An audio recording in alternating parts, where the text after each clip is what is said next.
അപ്പോൾ അക്രമം ഉണ്ടായാൽ തീർച്ചയായിട്ടും അപലപിക്കുമായിരുന്നു. പക്ഷെ വിഷ്വലൊന്നും നോക്കിയിട്ട് എത്ര തുടക്കം മുതൽ അവസാനം വരെ ഈ രണ്ട് ആൾക്ക് അവരടുത്തേക്ക് എത്താൻ തന്നെ കഴിയുന്നില്ല. എത്താൻ തന്നെ കഴിയാത്ത ഒരു സംഭവത്തിൽ ആക്രമിച്ചു എന്ന് പറഞ്ഞ് നമ്മളെങ്ങനെ ഒരു കമന്റ് പറയും? ഇന്നലെ നുണ പറഞ്ഞത് ആരാ? എം.വി. ഗോവിന്ദനാ പറഞ്ഞത്. ആരോഗ്യമന്ത്രിയുടെ പെഡലി തിരിച്ചു കേസുകാര്, പിന്നെ കൈ പിടിച്ച് തിരിച്ചു വന്നു. ഇയാളെ പോലെ പച്ചക്കള്ളം പറയുന്ന ഒരാള് കൈക്കും കഴുത്തിനുമെല്ലാം പരിക്കേറ്റിരിക്കുന്നു.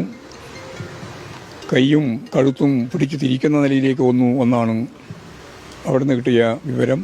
ആരോഗ്യമന്ത്രിയുടെ പെഡലിയും കൈയും കേസുകാര് തിരിച്ചുവെന്ന് പറഞ്ഞ പച്ചക്കള്ളം പറഞ്ഞ ആരാ? എന്നിട്ട് പ്രകോപിക്കാണ് പാർട്ടി പ്രവർത്തകര്. അവരറിയുന്നില്ലല്ലോ. പാർട്ടി പ്രവർത്തകർ വിചാരിക്കെ പാർട്ടി സെക്രട്ടറി അല്ലേ പറഞ്ഞത് പെഡലി തിരിച്ചെന്ന്. ആരോഗ്യമന്ത്രിയുടെ KSU പ്രവർത്തകർ. എന്നിട്ട് ആള് പച്ചക്കള്ളം പറയണം.